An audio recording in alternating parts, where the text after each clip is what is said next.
think I think it just took us live. It just took us live. That's so funny. I just logged in and it took us live. It's okay. All right, let's get started.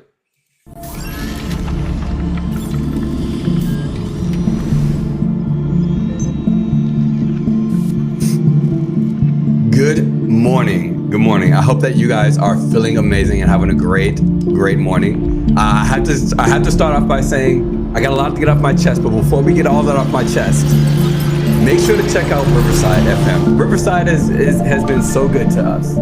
So good to us. Or so good to me, at least, in creating and helping me host our podcast. And they have been gracious enough to sponsor our podcast today. So thank you to Riverside FM. But in addition to that, I do want to quickly give a nice little tune intro as I kind of get set up here.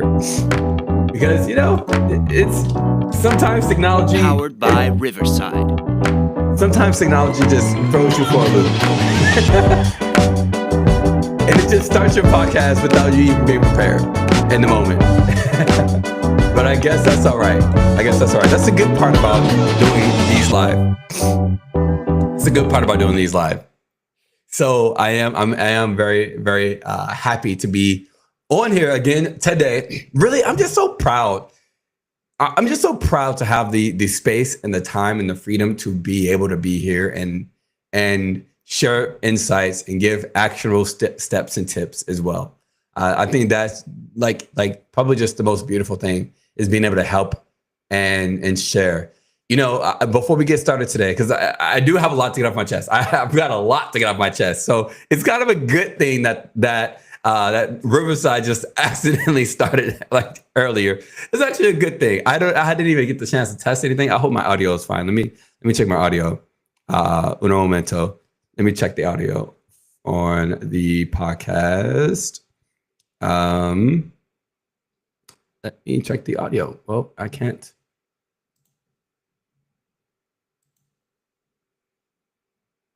Events. There we go. Okay. Beautiful. All right. The audio is good. So that's awesome. Perfect. Okay. So it's crazy because of how blessed I feel. Also, I think my camera is flipped. I think it does that every time. Yeah. My camera was flipped. I feel so blessed. I feel so very, very blessed to be able to host a podcast, because to me, the way my brain works is like this. If you think that your experiences and your knowledge is enough to lead other people, you're wrong. You're very wrong. And I see so many podcasts out there where, and I listen to a lot, where there are so many people that are they're just talking about their own experiences, their own ideas, their own thoughts. That's it. But I think it's so very important to understand that you're not a leader if you truly believe that your experience and your thoughts alone are enough to lead people. You're so very selfish and full of yourself. You are.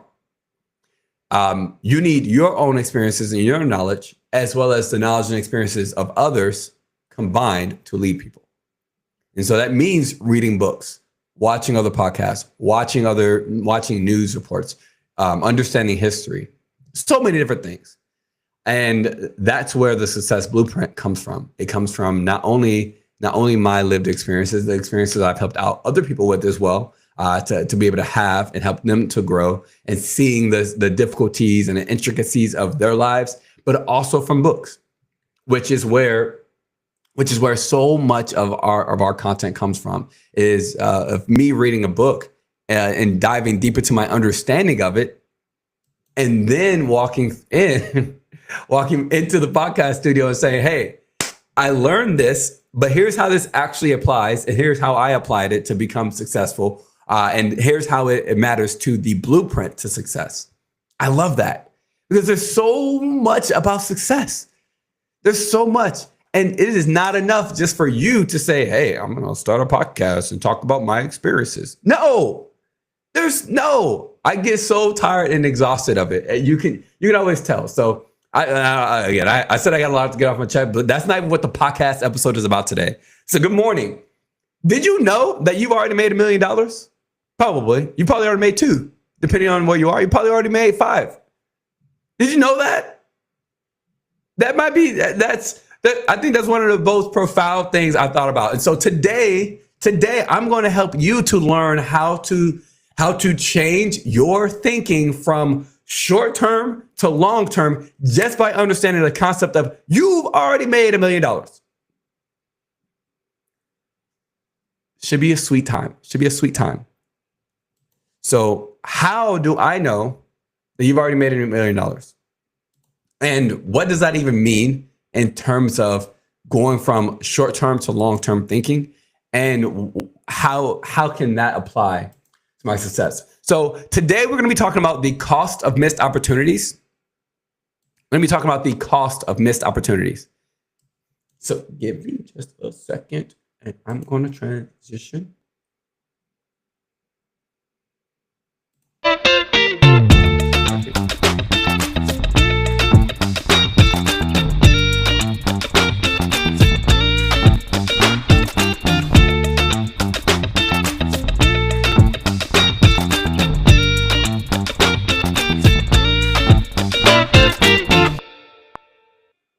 I thought that was going to be a little bit longer. It's all right.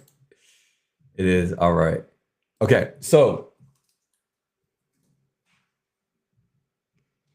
you've already made $1 million. You just don't even realize how much you've lost and how much you've wasted because of your short-term thinking. And so let's go ahead and dive into that.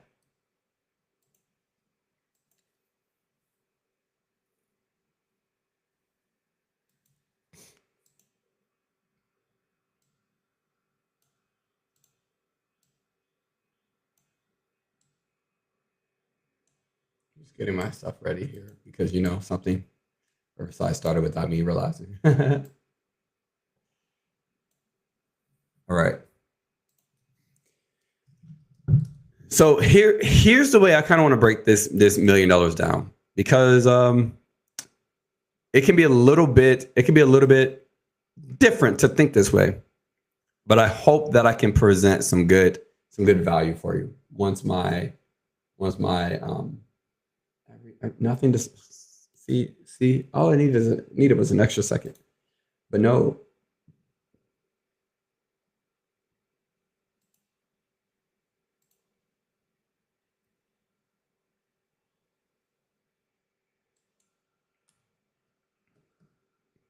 Turn off, turn back on. Beautiful. There we go. All right. So outside of the $1 million that we're going to talk about that you've already made, I'm going to put that right here. Already made. Let's just talk about from the age of 18, or let's go from the age of 21 to 30 years old. Let's just do age 21 to 30 years old, or 20 to 30 years old. Now, obviously, super simply, that's a 10-year span. If you take $1 million divided by 10 years, that gives you $100,000 in your lifetime, or $100,000 a year in income. Now, obviously, like you guys know, I'll make $100,000 in 10 years, right? We can spread this out to even 40. Actually, let's do this. Let's spread this out to 40, to age 40. Spread this out. Yeah, let's do that. So age, even better, 45. Let's go 45. That's 25 years. This is a 25-year span. 25-year span to make $1 million. Now, income goes up and down, it changes and all that kind of stuff. So $1 million divided by 25 years gives you a total of $40,000 per year. Now, I don't do quick math, so listen. I'm going to check my math. Beautiful. All right. Beautiful. So $40,000 a year. Now, if you make $40,000 a year from age 20 to 45, that entire time, that sucks. Obviously, your income goes up and down. But here's what I want to say. By age 45, if you've made $1 million, by age 45, what do you have in your life to show for it? What do you have in your life to show for it? What do you have in your life to show for the millions of dollars that you have made? Well, I can tell you that if you only made $40,000 a year, you probably have nothing, close to nothing to show for the fact that you've made $1 million by the age of 45. Probably close to nothing. That sucks, right? I mean, you can sit there and think, well, $40,000 a year isn't that much to make money, especially like over the last 25 year span. $40,000 has changed so much just based on what you can do, what you can get with it, inflation, all of that stuff. So I want to dive a little bit into that, like in a different way. I want to start from if you are 20 years old, what are all the things you're gonna have to spend money on over the next 25 years? Okay, let's just say we start off from the very first thing. You have to buy a house. Let's say you buy a house. So you buy a house, so you have your mortgage, a home. Let's say you buy a house when you're 20 years old. Okay, so a home is one of those things. And let's just say that your mortgage is, was, let's just go $2,000. $2,000 a month. All right, so your mortgage is $2,000 a month. Let's say that's for a $500,000 house. And actually, I've got more notes up here that I want to pull up too.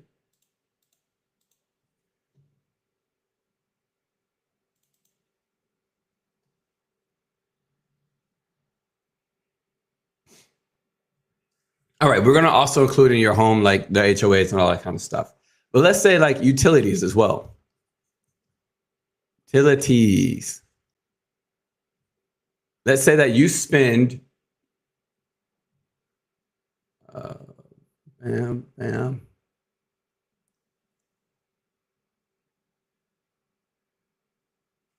let's say that you spend about $600 a month on utilities, right? So we can include that as water, electric, gas, trash, things like that. Lawn, pest care, those types of services. And then let's just say you've got like internet, right? Internet cable, that stuff. Let's just put that at about $120 a month. Let's also bring in maybe childcare. Childcare. Let's go with about $200 a month. And I know a lot of people spend a lot more money on childcare, but we're going to just kind of go average because not everybody spends money on childcare. Let's go with different sorts of, let's go with your auto payments. So auto. Let's go auto. You spend about $400, $500 for a car. And then car insurance, let's say $200, so up to $600. Gas, let's say another potential $150, so we're up to $750. And then let's go also an additional $50 a month for saving to your maintenance, right? And then let's go food. Between groceries and dining out, let's go $900 a month. That could sound crazy, but hey, listen. And then between other debt payments in your life, I mean, the average person is going to pay a crap ton of debt in their life, but let's just say we keep it easy right around. You end up having to spend outside of your car and your mortgage about $600 a month on debt, maybe student loans or something like that over the 25-year span. And then outside of, we're not even going to include random spending. This is just like all the things you have to spend money on. right? Home, utilities, internet, childcare, auto, food, debt. I'm not missing anything. Insurances. So this is going to be health, life, auto, or we've already got auto insurance. We got homeowners insurance. So health, life, dental, vision. Let's just say you're spending between, if you've got a family, we're going to probably say about $900 a month. $900 a month. $900 a month. I think that's pretty fair. So for health insurance, dental, vision, and a little bit of life insurance. So these are your non-negotiables. Like, you have to pay for this. Non-negotiables. Now, again, this is just simply an average, just like super, just that's it.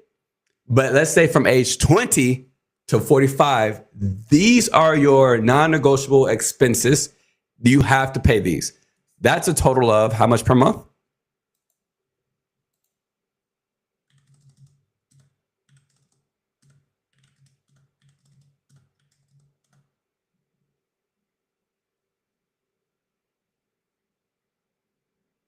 Stop that.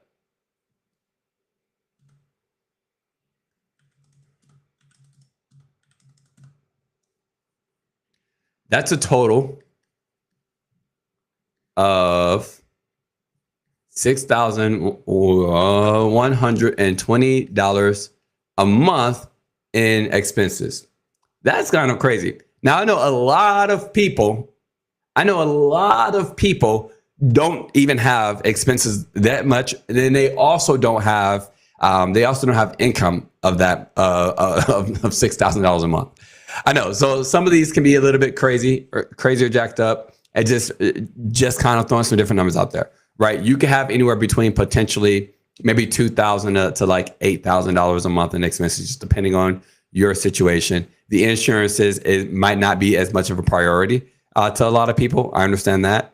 And then also childcare is also kind of, right? But for the most part, hopefully you have a house. All right. So let's just say, though, that you do have this $6,000 a month. Hold on. This would mean that you need to make an income of $73,440 a year just to even pay the non-negotiables in this case. So that part kind of sucks a lot.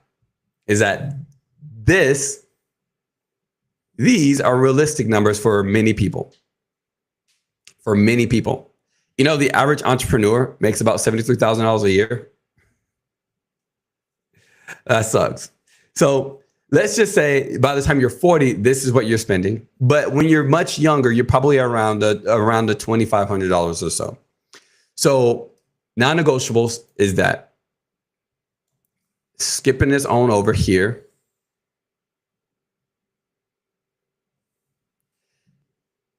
Age 20 till 45, your expenses go from around $2,500 a month to, again, another $6,000 a month. And it just kind of increases as your life gets a bit larger, everything just like that. So in my brain, the way I'm thinking is, well, if you end up keeping that same exact amount of $2,500 a month, that's $30,000 a year, or over the next 25 years, right? Over the next 25 years, that's $750,000 total towards expenses. And if you keep over here that same $6,000 a month, that is $72,000 a year, right? Or Again, if you were to have that same amount your entire life from 25 or from 20 to 45, that's $1.8 million in expenses. So the reason I like to show this range and why I would like to walk through all of that, like sometimes this seemingly unrealistic number to probably many people, to a lot of people, right? I mean, this isn't even six-figure income. This isn't even a six-figure income if you're just paying your non-negotiable expenses. We're not even talking about shopping and all the rest of the crap. Just paying those non-negotiable expenses, you could be anywhere between, in 25 years, a total of $750,000 in expenses or $1.8 million in expenses. You can be anywhere between that because you're probably going to start off at $2,500 a month and eventually get it to $6,000 a month in expenses. So if that's the case, if you only made $1 million, if you made $1 million, again, that's $40,000 a year. If you've made $1 million on average, right? Because obviously it starts smaller and you make a lot more over your lifetime. If you made $1 million, you didn't even have the space to show anything for it. You didn't even have the space to show anything for it. And that is so, so sad to me to realize is that if only you kept your same $2,500 a month, which is a lot of people, $2,500 a month in expenses, if only after 25 years, you only have, actually, let me go red. If you've spent $2,500 a month at every single month for 25 years, from 20 to 45, if you did make $40,000 a year, that means you've only got a total of $250,000 that did not go to non-negotiable expenses. This is your discretionary.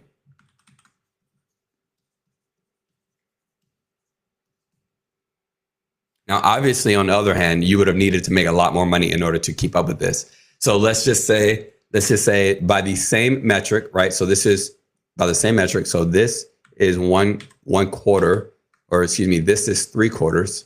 This is 3/4. Then we're going to take 3/4 of the 1.8 million and figure out what your income was. So this means over here, I'm going to draw this over here so there was a little bit more space. This means that you would have made a total of $2.4 million in your lifetime. Again, if this is just mirroring this example over here of the 3/4, you made $2.4 million in your lifetime, which is $96,000 on average a year.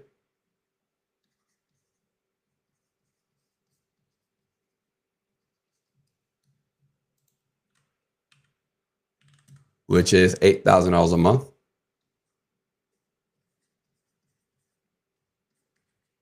And if this is the case, from that 2.4 million, you would have only $600,000 left of discretionary over the 25-year period to do something with this money. So if you are, from where you are, let's say you started off making $40,000 a year and you got up to $96,000 a year.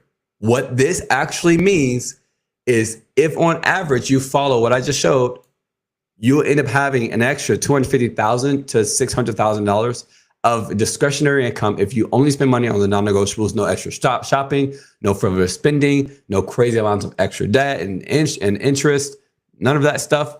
You would have somewhere between $250,000 and $600,000 extra somewhere, if that's what you did. And so when I say I want to take you from short-term thinking to long-term thinking, I want you to be thinking about your next however many years. And actually reverse calculate that. Figure out what are your non-negotiable expenses that you're going to be forced to pay over the next however many years, and how much are they? And take your income, figure out what your income per year is currently, calculate for the next however many years to figure out how much money you're going to make, and then break it down just like this, regardless of where you are, right? You can break it down the same exact way. Break it down the same exact way. How much are your expenses per month? How much are your expenses per year? How much will you end up spending over that lifetime of whatever range you've got? And then also calculate your income and figure out what is the discretionary, what would be left over that you have. Because now that we know how much you're going to have left over extra, you see every extra dollar as so very important. It is the most necessary dollar of your life, because you see how much this is going to all of these other things, right? And this is only a 25-year period, so you don't even own your home yet. You have some equity in your home, so that you own a little bit, right? You own something. You've got something to show for it, right? You've also got children, so you've got children to show for your $1 million that you've earned or however much money you've made, right? Maybe you've got a car, you paid off your cars, so maybe you've got a few cars that you can show to pay for it. And then maybe because of this, hopefully you have some life insurance that you can be able to show for. Obviously, the only type of life insurance that will pass to like your family or something that you actually own is any sort of permanent life insurance, a whole life IULs, things like that, not term. Unless you pass away, then that will pass to your family. So of the things that you actually own that will pass to your family, in this case, you got a little bit of something to show for it after 25 years. But that's so sad, because if this is the case, where does this extra $250,000 go? Where does this extra $250,000 go? Where does this go? Where, if you're making not even six figures in income yet, where does this extra $600,000 go? That's a crazy question. It goes to random spending. It goes to interest on your debt. It goes to losing money in the markets and such. It goes to so much. So how can we start to break this down, or how can we start to look at our income and our money differently? Because to be honest with you, if we were to take, and I'm going to go green now. Yes, I want to go green now. If we were to take this $250,000 and let's just say we were to drop it into let's say we were to take this $250,000 and drop it into like a 4% high yield savings account, right?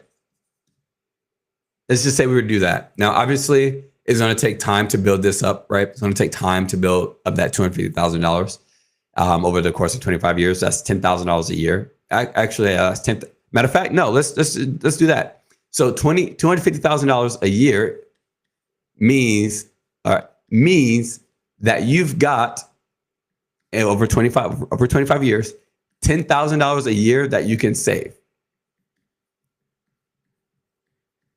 Let's just go there. And I'm actually going to pull up a nice little calculator here. I'm going to pull up MoneyChimp. If you've never heard of MoneyChimp, MoneyChimp.com, you definitely need to use it. This right here, bam. This website is going to help you to just be able to use this calculator here.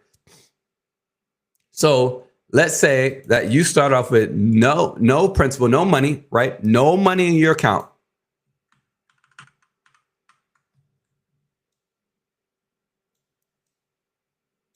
Let's say that you started off with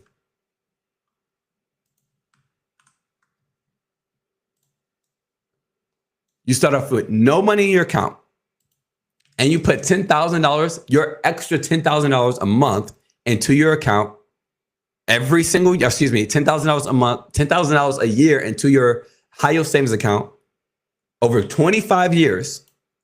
If the interest was 4%, right? So remember, If the interest rate is 4%, you got 25 years to put $10,000 into your account every year, right? We already know that if you just saved it under your pillow, you'd have $250,000 cash.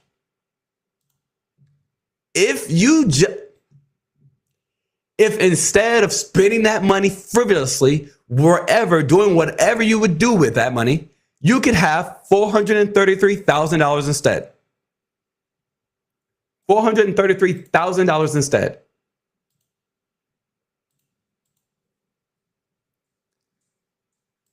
Instead of $250,000, $433,000.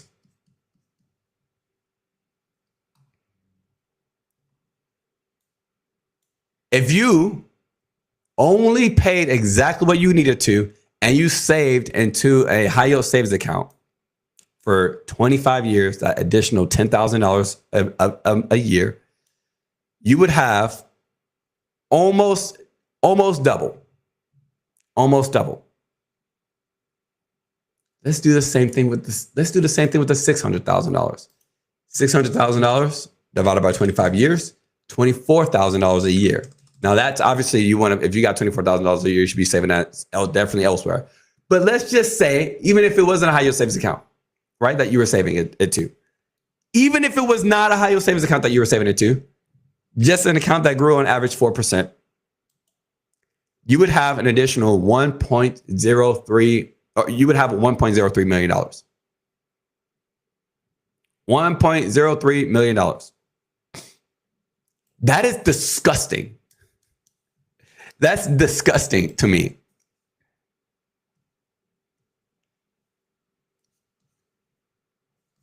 $1.03 million. $1.03 million instead of 600. So when I think about every single dollar, this is the way I think. When I think about like my income coming in for the future, this is what I think. This is how I think so very massively and long term about this. And this is just if you only had a 4% high yield savings account, let alone if you actually use that money properly and you had a good financial strategy in place and you had, different sorts of fixed, variable, and index accounts. We talked about it before, right? Fixed accounts, high yield savings account, variable accounts, maybe some IRAs. Maybe you play around with some mutual funds or so, some stocks, bonds, right? Index accounts. You grab yourself some IULs, some index annuities. If you had a perfect blend of that extra $250,000 to $600,000 extra over the next 25 years, I'm just telling you, you would have anywhere between an additional $433,000 to $1.03 million. And what could you do with that? Well, if you saved, if you'd have an additional, actually, let me pull this back a little bit more. Come on back down to black.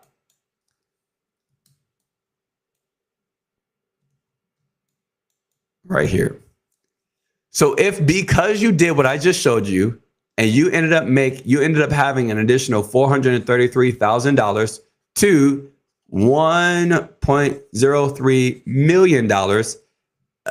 If this is what you had after 25 years, what would you be able to do with this money? Obviously, you've only got 5 more years left on your mortgage because we were paying for 25 years, right? You got 5 more years left on your mortgage. You could pay off your mortgage easily. Pay off your mortgage. You probably still have most of this, right? So pay off mortgage.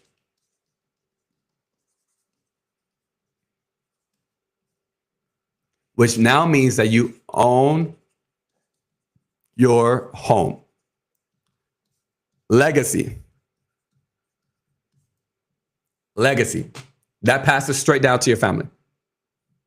What else could you do? Well, you probably, at this point, if you had this amount of money, you probably just buy second home. If you buy a second home, this now means This now means that you could have extra income, passive income. Why? Because you can sell, or you can rent one of your two homes. So you buy another house. You can buy another house for $500,000, make it look real nice. And depending on where you are in this, right? Whether you had, again, remember, as a reminder, this left number is if from 20 to 45 years old, your monthly expenses were $2,500 and you made $40,000 a year. If you only made $40,000 a year and your monthly expenses were $2,500 a month, so $30,000 a year, you could have this if you just save that $10,000 to a 4% high yield savings account. If you were 20 to 45 over here and you made $96,000 a year and you had monthly expenses of $6,000 a month, again, from age 20 to 45, that entire time, you'd have $1.03 million afterwards.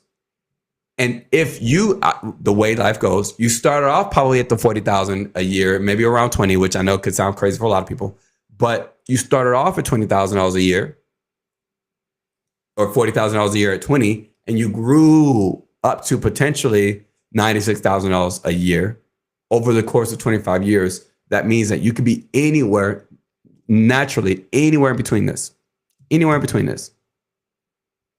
Anywhere. Now, like when I was in the military, did we start off making $40,000 a year? No.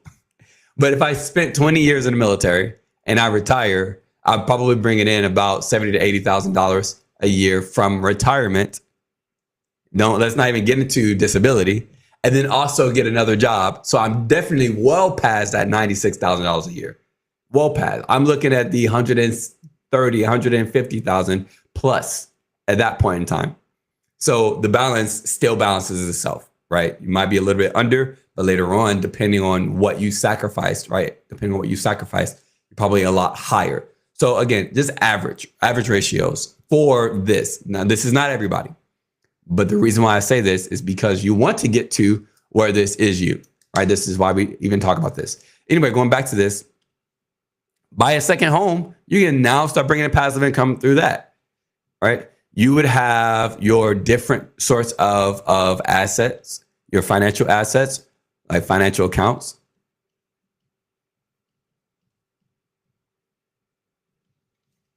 You'd be able to, obviously at this point in time, buy the vehicles that you want, right? So let's say like you like collectibles as well. Maybe vehicles, art. Even you could be able to buy, $100,000 art piece that's gonna grow to $500,000 or so. Maybe you can have other collectibles, which I love. Last night we had a Juneteenth webinar where we spoke about what keeps us Black Americans from growing wealth and why our wealth number is projected to get down to $0 by year 2053. And collectibles was a major part of that because we don't. Collectibles. So you'd have 401ks, IRAs, IULs, fixed index annuities. You'd have high yield savings accounts, emergency funds. You'd have different sorts of collectibles, vehicles, art, jewelry, things like that. You'd be able to have a second home as well. And now you have extra income coming in because of the fact that, well, you were able to pay off your home, buy another home outright, and rent it out to someone as well and make that extra income. Those are just some of the things that you'd be able to do. But why do we get to 45, 50 years old and this is not the situation? Because that extra money gets spent. One, we don't know that we should be saving it. Two, we think short term so much so that we don't even see all the extra money that we're going to have, which is discretionary income. Three, we don't break down and understand our expenses to our income in the same way. Four, we don't understand the non-negotiables separate from what is a negotiable expense. 5. And then overall, we just don't look at how much total money we're going to make in our lifetime. 6. So when you actually go back and you reverse engineer and you look at your life over the next 20 to 30 years, and you think about the amount of money that you can make and that you should be making, where you start from now and you take that and you continue, and you figure out all the different non-negotiable expenses and like what it's going to take, and like, okay, well, if I make this much, I should have this much left if I only spend the non-negotiables. Let me go ahead and start saving $10,000 a year into something. Let me sit down with someone and start figuring out, well, here's what I've got. What should I do with this? Where should I go? Because I want to end up in a much better place in 25, 30 years. This is why when I'm meeting with people who are 20 to 40, when I'm meeting with people who are 20 years old, I'm like, you're in such a perfect position to start thinking long-term right now. In such a perfect position. I've got 25 to 25-year-old clients right now, so they're both 25. They just had a child, and they make combined over $120,000 a year. They're making combined over $120,000 a year. In none of these scenarios, requires them, or excuse me, both of these scenarios here, they make more money than both of these scenarios, right? This scenario right here on the left, this one, you need $40,000 a year. This scenario right here on the right, you need $96,000 a year in income. They make it combined over $120,000 per year. They are going to have so much more discretionary. They already have so much more discretionary income. All right, they're saving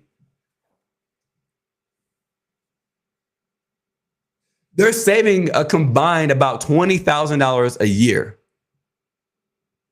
into a properly diversified portfolio. We're already working on the real estate part with them and getting some rental income for passive, right? Already. And they're only 25. So if they continue from where they are, they're going to be so much further. Why? Because they are forward and future thinking. They're not thinking about right now. They're not thinking about their pockets right now. They're not. And the crazy part about that is they're having a much more fun life. And this is what they get the chance to do. Plus a lot more. And spend time with their family.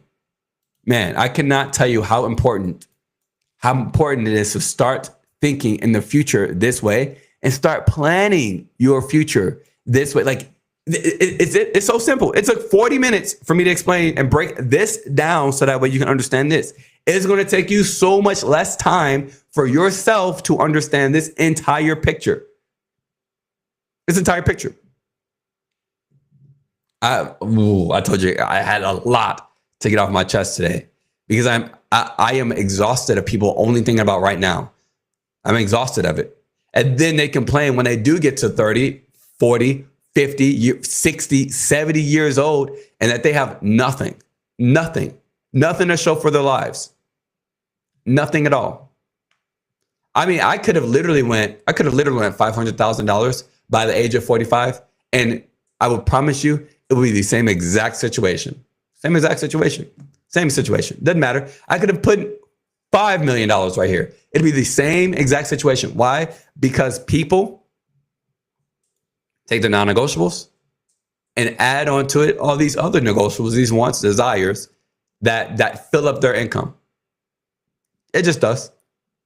They don't understand how to properly money track, money organize, or money plan. 3 money management skills that you must learn in order to build and accumulate wealth. Making money or becoming wealthy and successful isn't just about making the money, organizing, planning, and tracking. You have to understand that. And what I just showed you is how to properly plan your money from now till 25 years from now. Bro, you could do this same exact thing for 50 years, 60 years. You could do this with your children and help them to plan from when they're 16 years old. Let me show you your life from 16 to 65 and do this now. If you start making money from here up, you can show them both the low example and the higher example. It's too simple. This concept, I'm telling you, the concept of money planning, the concept of making $1 million+ in your lifetime is not something that's difficult to understand. The difficult to understand part is the fact that you guys don't plan. You don't plan. You don't look at what potential you have. Because this $250,000 to $600,000 is so minuscule. I mean, there are people making this much money in 1 year, and their expenses are their expenses are less than, like, their living expenses are less than 30%. If you really want to know the secret, to money organizing and to wealth accumulation, I give it to you. Of your income, 30% should go to living expenses.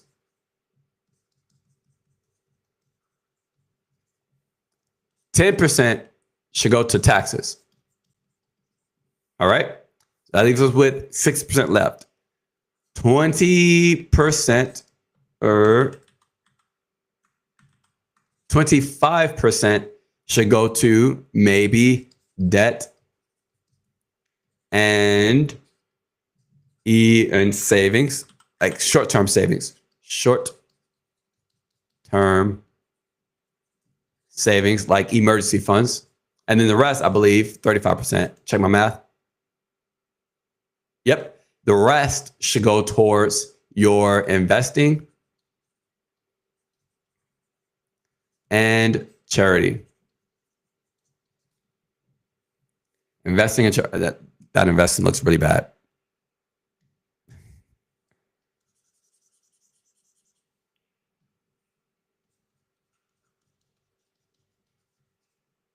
Investing in charity. This is the road to wealth. This is your income diversification. Your income diversification is right here. This is how you diversify your income properly if you want to build wealth. If only 30% of your income is living expenses, you have a lot more money to be able to do with everything else. Everything else. Living expenses, that's going to include your mortgage. You pay, like, these are your non-negotiables, essentially, your living expenses. Taxes, investing and charity, and also debt and short-term savings. Well, what happens after you pay off your debt and your emergency funds are full? You start doing more towards investing in charity, and you spend a little bit more, maybe potentially on living expenses. That'll bring your taxes up a little bit more, though. But if you properly invest into tax-free assets or tax advantage assets, you don't have to worry as much about taxes later on. So you might have a little bit, you might pay a little bit more taxes now because of that. But properly investing in charity, low living expenses, 10% taxes, that's the road to wealth. So if you really want to figure out how to make all of this work properly for you, figure out how to get your living expenses to 30%. And another reason why, I guess we'll continue to break this down. Another reason why is because what of these things are exposed to inflation? If you pay money towards your debt, that's exposed to inflation, right? Because you make the money and then you pay it off. It goes straight to debt. Well, inflation ate away at it as soon as you made the money. And since you did not invest it somewhere, it lost money to inflation. And then it also lost money to interest and all that kind of stuff. Short-term savings, if you don't save into like a interest-bearing account, so if you just save it to a regular savings account, then yeah, this is exposed to inflation, which you're going to be losing money. Taxes, exposed to inflation because you have to pay it. And again, it's not going to anywhere. It's not growing. And then living expenses are also exposed to inflation. Inflation is going to hurt you more than anything, more than the stock market crashing. If inflation goes up by 2%, stock market can crash by 20%. And if the one that's going to be much worse for you is inflation, because of how much money goes through the inflation filter. What about loss to the market? Well, depending on where you save, depending on where you save, some people save into like mutual funds.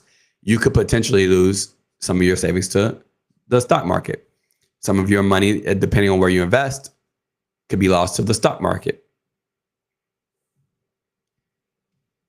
So these are just some of the ways that you could lose some of the money. Let's also go taxes. Let's go blue for taxes. So what money is being lost to taxes? Well, obviously, if you make money, you pay on your debt. Just because you pay debt doesn't mean you can write that debt off unless you're a business owner and you got things like that, right? So there's that. Short-term savings. Well, if your savings account isn't really interest yielding or interest bearing, it doesn't really grow interest, you're not going to end up paying money on the growth. But if you do, let's say you've got a 4% account and it does grow, you're going to end up paying taxes on that money. So again, you're still losing money. Depending on the investment accounts that you have, you're going to pay taxes on that money. You won't pay taxes on the money for charity. Obviously, taxes is taxes, right? You don't pay taxes on taxes. Well, and then also living expenses. You can't write off your living expenses once again, unless you're a business owner, you're taking certain different tax deductions. So because of this right here, these are 3 ways that you're losing money, right? So blue is taxes. Red is market loss, market risk. And green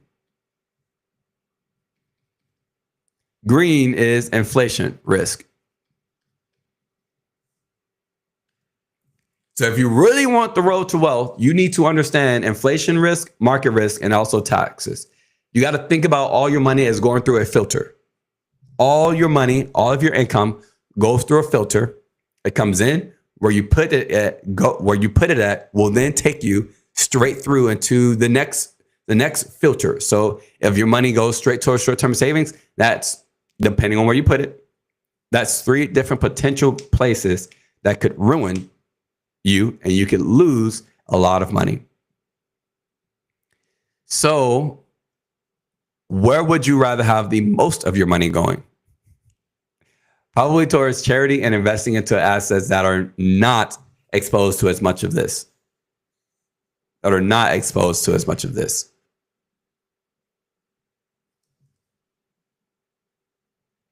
But this is your income diversification chart and understanding.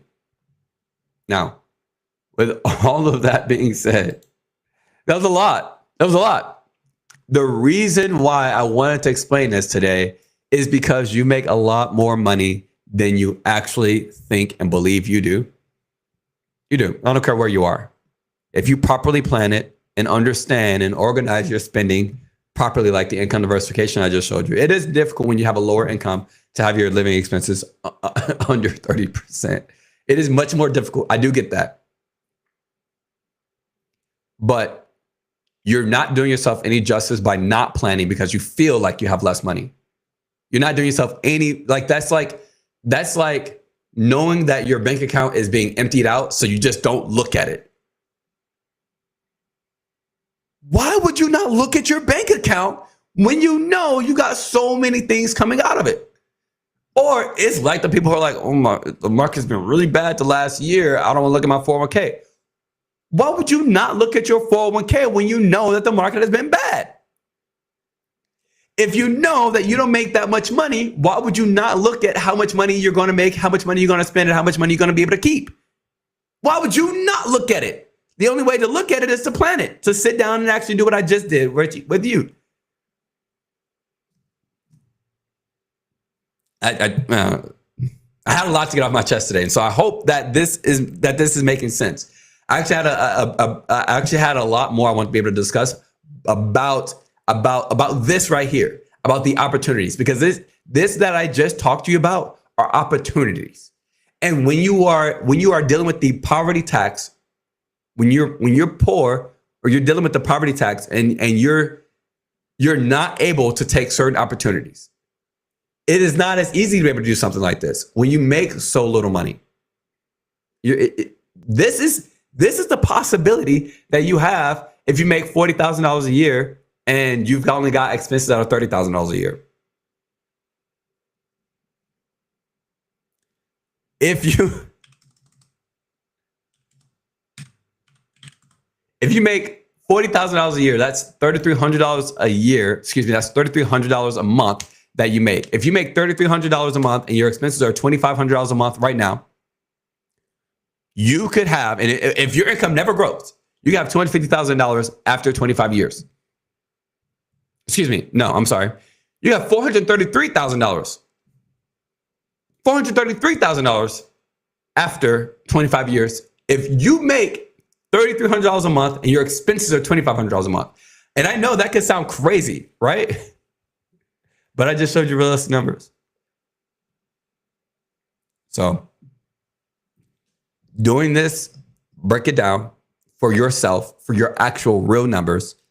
So that way you have a good plan. You have a good understanding of what's going to happen.